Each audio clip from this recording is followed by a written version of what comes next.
If we could switch it up just for one last question and switch to foreign policy. In that same trend analysis, Libya is kind of going to the back of the pages, which I'm sure the President likes. But your sort of initial approach toward Libya and your feelings now that we're involved with the NATO organization on the ground there. Well, I think I was one of the first national voices to call for the establishment of the no-fly zone. I think I did that on or about March 7th. And I thought it was important for the President to act quickly and decisively and boldly in that moment for these reasons. The rebels had Gaddafi on the ropes. They had taken over most of the country geographically. They clearly had the momentum, and news accounts indicated he was openly talking about leaving voluntarily. If in that moment the President would have been bold and decisive and said, we're going to do that, not wait for the UN for 3 weeks or a month, we'll do it with whoever's ready, France, the UK, or perhaps others, I think that would have taken the rebels and pushed Gaddafi out the country. And it would have been done quickly without much fanfare. Instead, he dithered for the better part of a month. He subordinated our decision-making and our options, not just to the Arab League, but to a UN resolution. And then he makes the statement, he being President Obama, Gaddafi must go.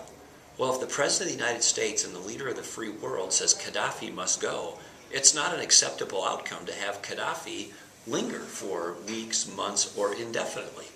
So I wish, number one, he would have been decisive, not tardy in his decision-making and established a no-fly zone quickly and not waited for the UN.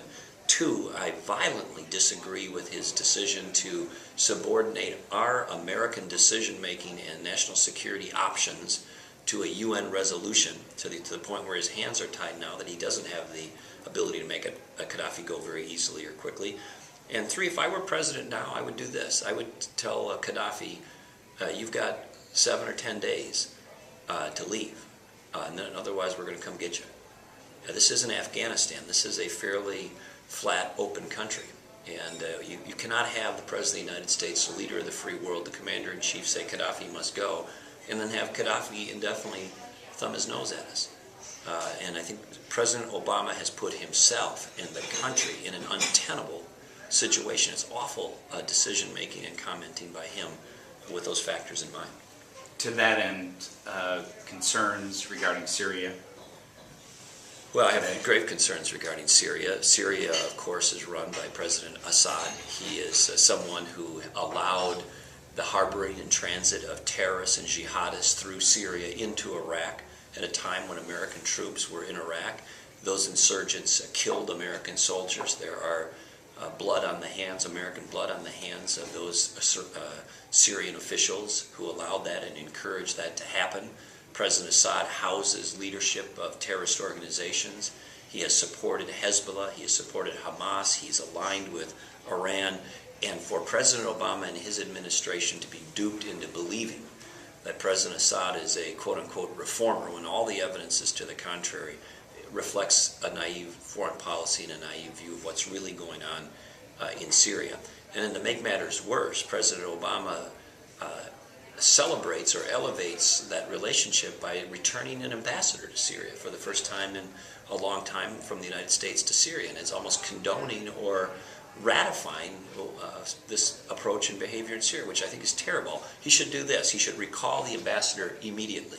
He should request and demand a resolution condemning Syria's behavior. He should speak forcefully and regularly about the tyrannical and oppressive and violent behavior being undertaken by President Assad and say it's unacceptable. We should turn up all the heat, not just on a few leaders in that country, but the whole leadership structure in the country in terms of sanctions.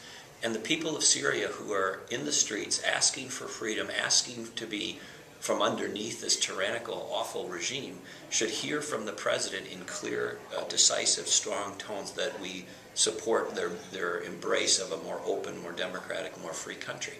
And until recently, he was unwilling to do that.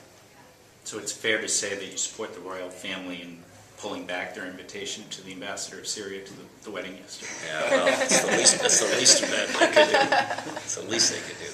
Well, thank you very much, Governor. Wish you all the luck. Thank you.